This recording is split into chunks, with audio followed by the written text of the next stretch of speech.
Wide receivers, like I know each and every one of them can do something different, and they all hold different things to them. So I think that this could be a real key for us as a DB unit. 1 through 6 or 7, is this the deepest receiver group you guys have faced so far? Oh yes sir, yes sir. Like I know hands down. Like I know they can rotate, and just keep moving to where like I know they all show something different. So that you got to prepare for each one of them different.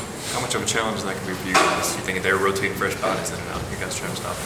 Oh man, I mean like it's a challenge out there. I know for us, like we just gotta go ahead and embrace the challenges and just go ahead and prepare to like so that I know personally like this week. I'm just trying to run after extra and all this stuff because I know for a fact that they're gonna be fresh and they will keep rotating. You gonna run extra after practice or anything? Or? Oh no! I'm just doing it for myself so I can go ahead and be in condition where time I pretty much really in a better condition.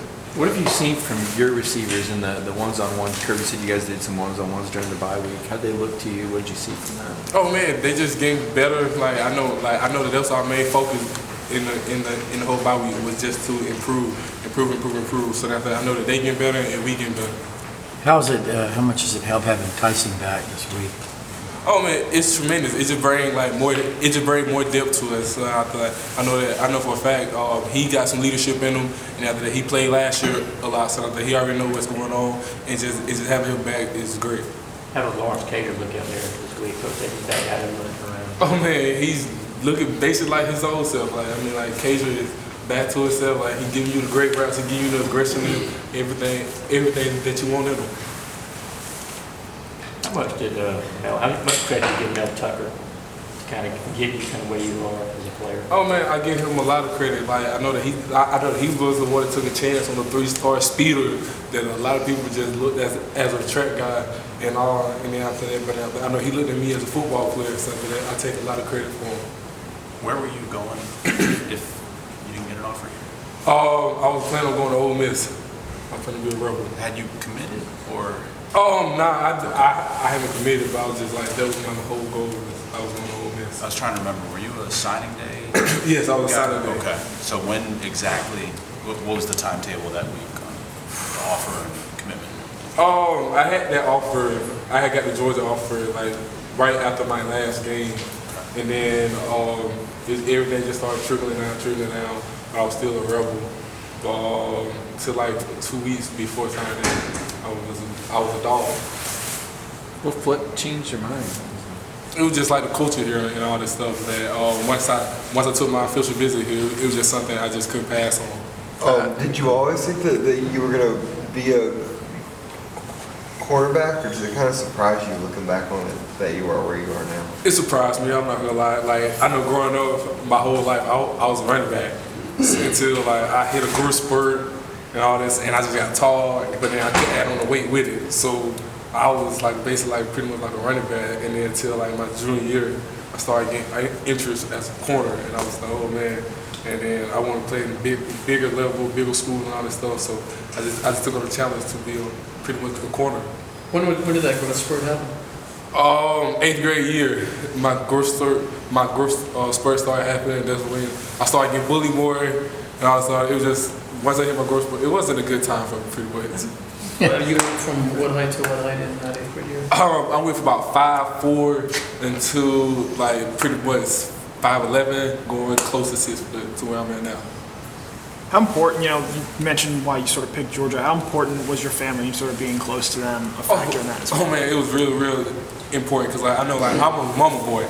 Like I know any chance I get, I'm always underneath my mama. I'm always with my mother, so that it just like her always being in my ear, like, oh man, I really did want you to be closer to home and all that. It just weighed a lot, and then especially now since I done got here, I can shoot home, like since home 45, 50 minutes, I can just shoot home and all this to where like it's really no issue. So it was a great decision.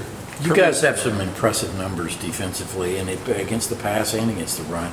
How much of that is a product of kind of the teams you face, maybe weather, those kind of things, or do you guys feel like that you're an elite defense and this is a proving opportunity this weekend against Florida?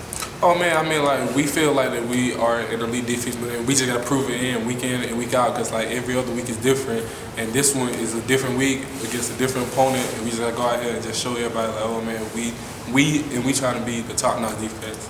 How involved were you in the Florida? I'm trying to remember when you came back in and out. I mean, how much did you play in the Florida game last year? I didn't play no defense Florida game. I played straight kick. I think it was kickoff coverage.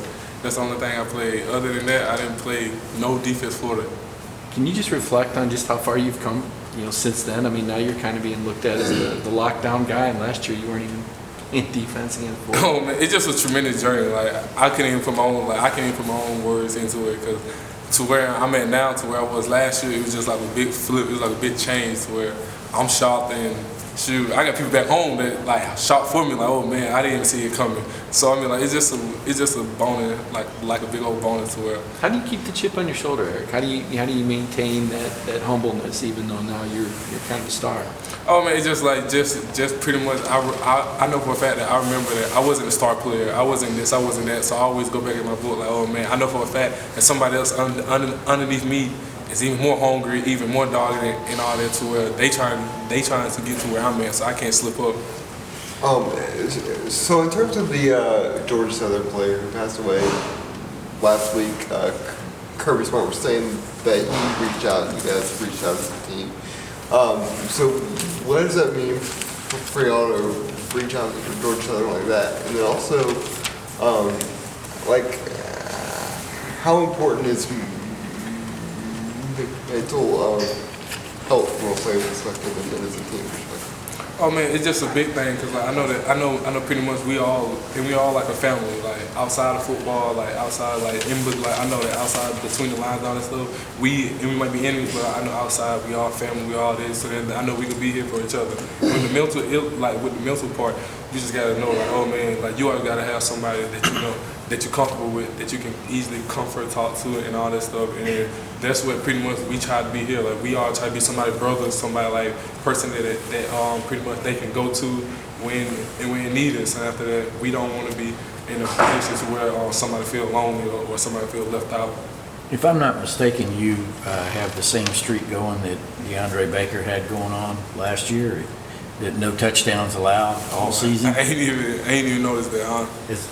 Well, it kind of answered because my next question was going to be, are you aware of that, and is that sort of a point of pride? Do you find yourself, getting even more, focused or whatever you would call it when you get close to the goal line? They may be trying to come after you. Oh no, I to be honest, I ain't even notice that until you just spoke of it. Like I know I just go out there and I just try to do my assignment, do my job, and make sure like I'm not the person that letting down my team and all that stuff. Like I just try to do my job to where I know for a fact that I trust him to do his, and he got to trust me that I'm going to do mine. Am I right about that? Have you given thought? Giving up a touchdown? Oh, I don't to be honest, not to my knowledge. I mean, like if you just said that, then I guess not, because like I really don't pay no mind. You're making me wonder if I'm I really don't pay no mind. So I really don't know. Kirby talked about your charisma. You're a very positive guy out here. You say a lot of nice things about everyone. It seems like.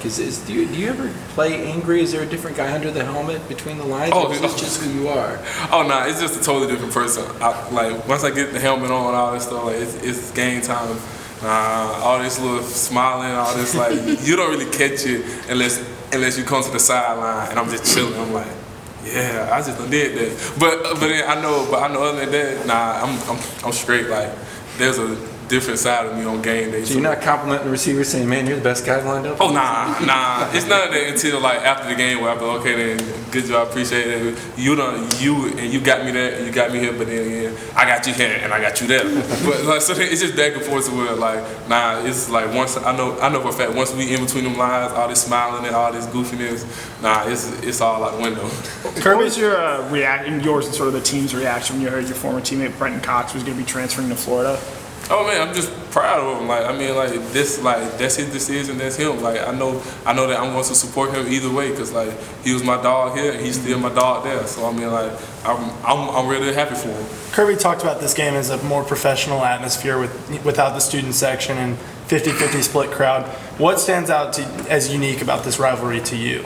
Oh, just the location. There's really no like home field advantage or none of that. Like we all really together and all this and all that. So like the crowd noise go either or. So like you can't get all into it. Like it's just like, and you already know the momentum is just gonna go up and down, up and down. You just gotta swing with it. So I mean, it is what it is. You players don't seem like that you've been wishy-washy about what's on the line for this game, that everything you want is Still in front of us. tied to this game, to this weekend. Yeah, I mean, like, I know for a fact that everything's still out in front of us. We just got to win week by week by week, and we pretty much back in Atlanta. All right, thank you.